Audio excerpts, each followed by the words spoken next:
බැස යන ගඟුලල් පුරා පෙන පිඬුවල සැරිසරා ගිරිලෙන් වල කඳුගුල් වල අඳුර සමග නොකොඳුරා අඳුර සමග නොකොඳුරා. බලන්න පුතේ කවියේ බැස යන ගඟුලල් පුරා.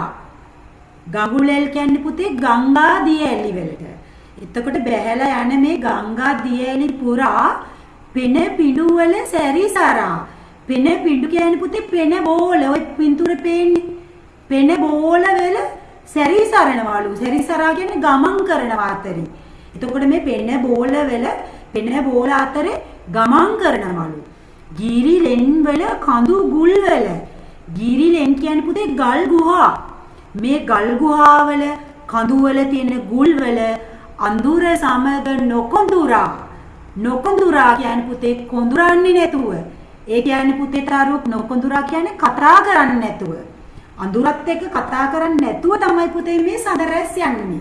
ඔන්න ආගන්න කවියේ තේරුම. බැහැලා යන ගංගා දියඇලි පුරාවට පෙන බෝල අතරේ ගමන් කර කර ගල් ගුහාවල කඳු ගුල් වල යනවලු මේ සඳරැස් අඳුරත් එක්ක කතා කරන්නේ නැතුව. හරි ලස්සනයි බලන්නකො. ඔන්න තේරු ලියා ගන්න. ගඟුලැල් ගංගා දියඇලි පෙන පිඬු පෙන බෝල සැරිසරා ගමන් කර ගිරිලෙන් ගල් ගුහා නොකොඳුරා කතා කරන්නේ නැතුව. වචන පහක් තියෙනවා පුතාලට ලියා ගන්න.